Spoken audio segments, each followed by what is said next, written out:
Good morning students.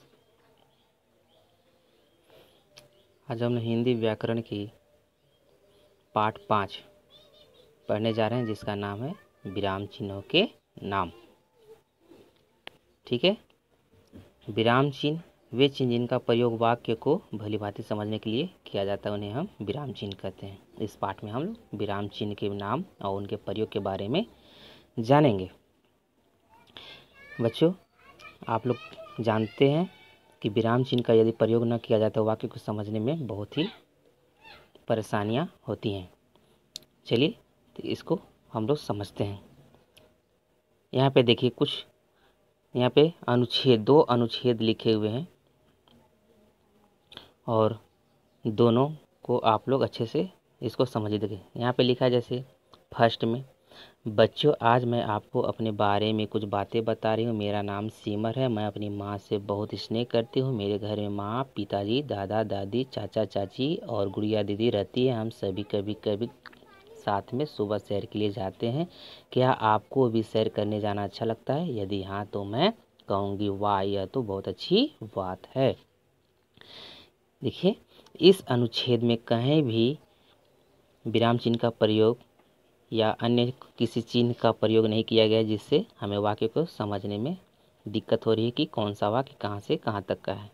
अब इसी वाक्य को हम पुनः फिर से पढ़ते हैं। देखिए, बच्चों आज मैं आपको अपने बारे में बता रही हूँ। मेरा नाम सिमर है। मैं अपनी माँ से बहुत स्नेह करती हूँ। मेरे घर में माँ, पिताजी, दादा दादी, चाचा चाची और गुड़िया दीदी रहती हैं। ठीक है। हम सभी कभी कभी साथ में सुबह सैर के लिए जाते हैं।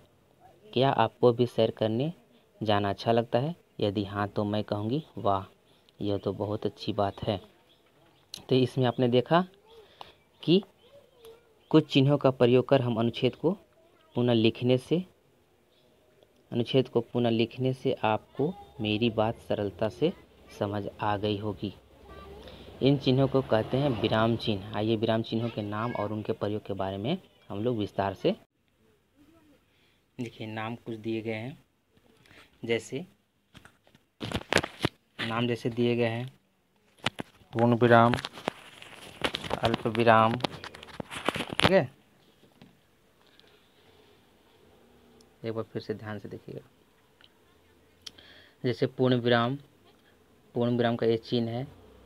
अल्प विराम का चिन्ह प्रश्नवाचक या प्रश्नसूचक, विस्मय सूचक और योजक चिन्ह। ये सभी चिन्हों का अलग अलग तरह से इसका प्रयोग होता है। चलिए इसके बारे में समझते हैं। पूर्ण विराम कहाँ लगता है? वाक्य के अंत में। कहाँ लगता है? वाक्य के अंत में। जब कथन की समाप्ति हो जाती है, तब जब कोई भी वाक्य पूर्ण हो जाता है तो उसके लास्ट में हम पूर्ण विराम का चिन्ह लगाते हैं। जैसे मैंने अपना कार्य पूरा कर लिया। ठीक है, ये वाक्य पूरा हो गया, इसलिए इसका चिन्ह खत्म, मतलब इसका चिन्ह लास्ट में हम पूर्ण विराम लगाएंगे। मैंने अपना कार्य पूरा कर लिया। अब है अल्प विराम। अल्प विराम का चिन्ह देखिए कैसा होता है। ठीक है, यहाँ पे आपका दिया हुआ है। अल्प विराम जब किसी वाक्य में एक से अधिक संज्ञा, सर्वनाम या क्रिया शब्दों का प्रयोग किया जाता है, तब कुछ देर रुकने के लिए अल्प विराम का चिन्ह जो है लगाया जाता है। ठीक है, जब किसी वाक्य में एक से अधिक संज्ञा, सर्वनाम, क्रिया शब्दों का प्रयोग किया जाता है, तब कुछ देर रुकने के लिए अल्प विराम लगाया जाता है। जैसे मुझे गणित, हिंदी, विज्ञान आदि विषय पढ़ना अच्छा लगता है। यदि हम इसी वाक्य को एक से अधिक वाक्यों का एक से अधिक नाम वाले शब्दों का प्रयोग करके यदि हम वाक्य बनाते हैं, जैसे यदि मैं बोलूं कि मुझे आम, सेब, केले, अंगूर और संतरे सभी फल अच्छे लगते हैं, तो इस प्रकार के वाक्य में हम अल्प विराम चिन्ह लगाते हैं। अब है प्रश्न सूचक। जब हम किसी प्रकार का प्रश्न पूछते हैं तो उसके लास्ट में हम प्रश्न सूचक चिन्ह, प्रश्नवाचक चिन्ह लगाते हैं। ठीक है, ये प्रश्नवाचक चिन्ह। चलिए इसके बारे में थोड़ा समझ लीजिए। वाक्य देखिए, क्या, कौन, कहाँ, किसने आदि शब्दों का जिन वाक्यों में प्रयोग होता है उनके अंत में हम प्रश्नसूचक चिन्ह लगाते हैं। जैसे आपके घर में कौन कौन है, ठीक है, रमा कहाँ जा रही है, या क्षितिज कहाँ जा रहा है, आपको क्या चाहिए। इस प्रकार के वाक्यों में हम प्रश्नवाचक चिन्ह लगाते हैं। जैसे क्या आपने खाना खा लिया, ठीक है, क्या आप कल अंबिकापुर गए थे। इस प्रकार के वाक्यों में जब हम किसी से प्रश्न पूछते हैं तो उसके आगे हम प्रश्नवाचक चिन्ह या प्रश्नसूचक चिन्ह लगाते हैं। अब है विस्मय सूचक। विस्मय सूचक देखिए, जिन वाक्यों को सुनकर हैरानी या आश्चर्य हो, ठीक है, ऐसे शब्दों का प्रयोग जब हम करते हैं तो उन वाक्यों में हम विस्मय सूचक चिन्ह का प्रयोग करते हैं। जैसे ऐसे कोई भी वाक्य जैसे सुनने के बाद हमें आश्चर्य हो, ठीक है, या हैरानी हो। जैसे अरे अरे तुम्हें खेलना अच्छा नहीं लगता, अरे वाह ये तो कमाल हो गया। इस प्रकार के वाक्यों में हम अरे, वाह, उफ या हे, मतलब ये सब विस्मय सूचक वाक्य हैं, ठीक है। इस प्रकार के हम ये सब विस्मय सूचक चिन्ह जो है हम लोग लगाते हैं। अब है योजक चिन्ह। वो योजक चिन्ह बस ध्यान रखिए, ये जो चिन्ह है किसी भी दो शब्द को जोड़ने के लिए प्रयोग में किया जाता है।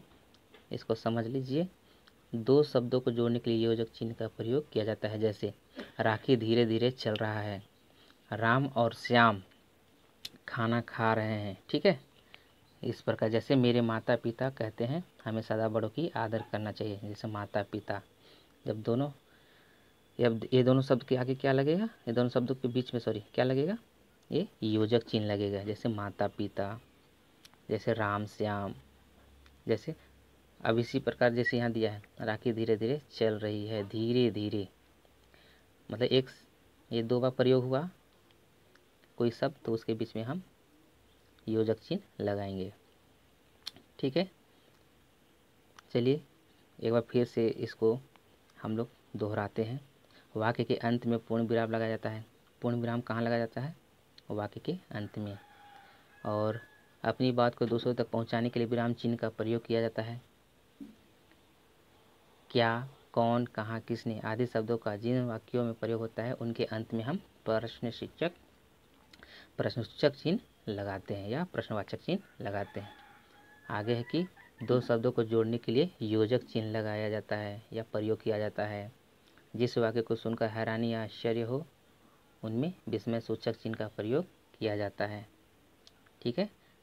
तो ये रहा आज हम लोग जो पाठ पढ़े विराम चिन्हों के नाम और उनका प्रयोग कहाँ और कैसे किया जाता है, ये आज आप लोग समझे, ठीक है। इसको आप लोग फिर से एक बार पूरे बुक को पढ़ें, इस पाठ को अच्छे से पढ़ें, आप लोग को फिर से अच्छे से समझ